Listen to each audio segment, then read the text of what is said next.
So, Jason, you did not mince words about this in your tweets. And to put it in words appropriate for our television audiences, you say either way, Twitter faces a not good outcome. Why? Well, because either Elon's going to acquire the company, and he's shown to be how unserious he is about the whole proposition, and his ideas around what he wants to do with it are unserious, or he walks away from the deal, which is basically a one-sided option that he holds at this point, and the company is left in a situation that is increasingly chaotic and difficult for them to manage. How big is the bot problem really, though? I mean, does Elon have a point?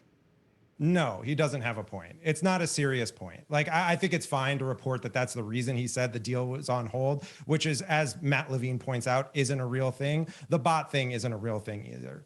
We don't have to look very far to prove that we know that's not the real reason for what's going on here, because on April 21st, Elon said, if our Twitter bid succeeds, we will defeat the spam bots or die trying. He set himself up to say that he was going to take on this big bot challenge, which I don't think is a significant problem. And now he's saying the exact opposite, which is, well, I'm just going to not try at all to deal with the bots.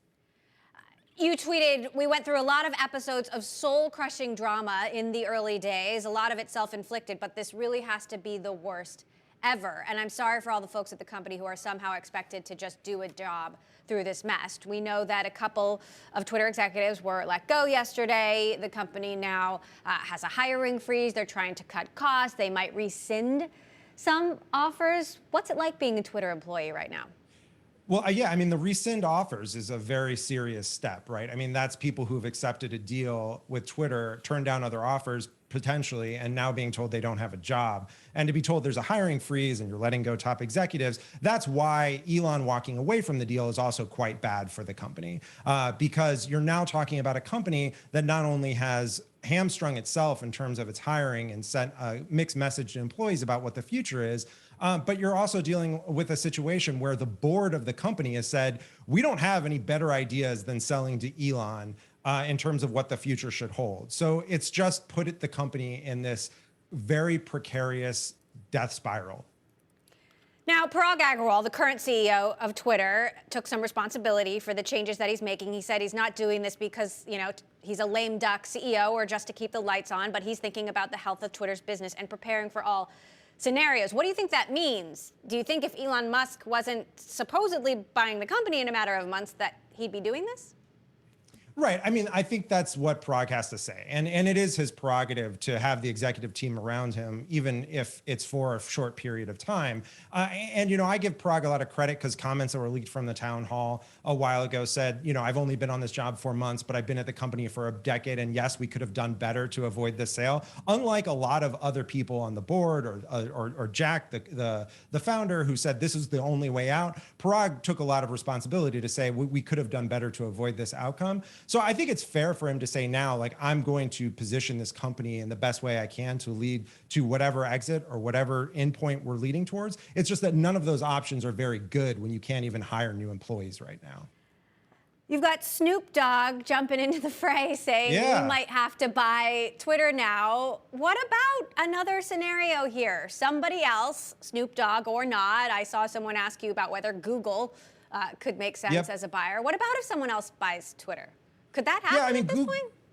Google's approached the company a number of times. I don't know about since the time I left, but we were in conversation with them at least twice when I was there to potentially buy the company. I don't know what the regulatory hurdles are for Google to buy it at this point. And certainly I think it's more difficult for a company like Facebook, who also tried to buy Twitter a number of times, to buy the company. So it's difficult to see those kind of outcomes. But I think if Elon walks away and the stock price continues to decline, other options certainly would be on the table. Now, speculation has been made that it's Friday the 13th. Maybe Elon Musk is just trolling us all. What do you think? Yeah, absolutely. I don't think he's a serious person. And I don't think the way that he's approached this on bots is serious either. It's certainly not about bots. I think the most credible take is that he wants to renegotiate the price. And certainly he's got the board in such a position where they agreed so quickly and said they saw no other options. And Jack said that Elon's the sole solution to the company's problems, that Elon would be able to say, well, if I'm the sole solution, I'm the only option here, then I think I should be able to set the price, particularly as you led off the show, the tech market has declined declined precipitously since he started buying up the stock. So I don't think it's serious. I don't think he's serious about bots. I don't think he's been serious on his positions about free speech. I don't think he's been serious on his ideas with putting the algorithm on GitHub, which isn't even a technically sensible idea. I think this is all a way for him to be in the headlines, have people talking about him. He'd like to own it if he probably can get it for a better price now, but he doesn't really have any ideas what he wants to do with the company. And every additional turn of the crank where he talks about what he wants to do, whether that's the business plan that leaked to investors or when he talks to folks about his free speech ideas, reveals how unseriously or how uncritically he's approached this. And I think that is why the company's in such a predicament.